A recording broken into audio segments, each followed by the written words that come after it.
Hello my dear students, ഇന്ന് നമ്മൾ പഠിക്കാൻ പോകുന്നത് എങ്ങനെയാണ് ഒരു പ്ലാന്റ് സെല്ല് വരയ്ക്കുക എന്നുള്ളതാണ് നമ്മൾ ഇന്ന് പഠിക്കാൻ പോകുന്നത്. അപ്പോൾ മൈക്രോസ്കോപ്പ് വരയ്ക്കാൻ പഠിച്ചതുപോലെ തന്നെ പ്ലാന്റ് സെല്ലും നമുക്ക് വരയ്ക്കാൻ പഠിക്കാം.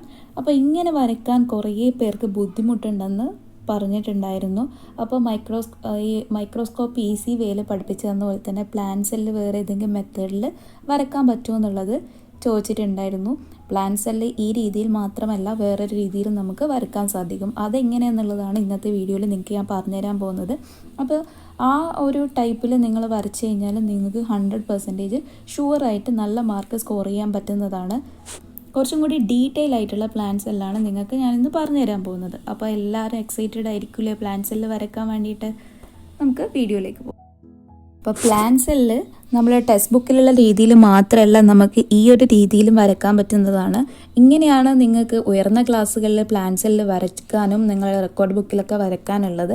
അപ്പോൾ നമ്മളിപ്പം തന്നെ ആ രീതിയിൽ തന്നെ പഠിച്ചു കഴിഞ്ഞാൽ പിന്നെ നമുക്ക് സെപ്പറേറ്റ് ആയിട്ട് വേറെ പഠിക്കേണ്ട ആവശ്യമൊന്നുമില്ലല്ലോ. അതായത് കുറച്ചും കൂടി ഡീറ്റെയിൽ ആയിട്ട് ഇവിടെ ഈ ഒരു ഭാഗമില്ല, ഈ ഒരു ഭാഗത്ത് ഇതെന്താണ് വാക്യൂളാണ്. ഈ വാക്യൂളിൻ്റെ ഉള്ളിലുള്ള സംഭവം കൂടി നമ്മൾ ഈ ഒരു ഡ്രോയിങ്ങിൽ വരക്കുന്നുണ്ട്. അതാണ് ഒരു വ്യത്യാസം എന്ന് പറയുന്നത്.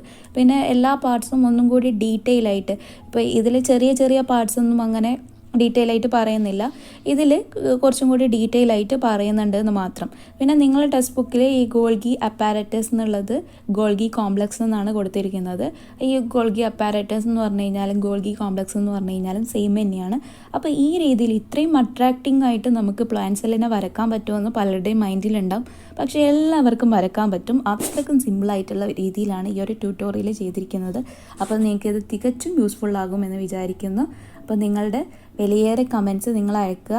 അതുപോലെ നിങ്ങൾക്കും ഇതുപോലെ കുറേ പേരുണ്ടാവും ഇതുപോലെ വരയ്ക്കാനൊക്കെ കഴിയുന്ന ആൾക്കാരുണ്ടാവും.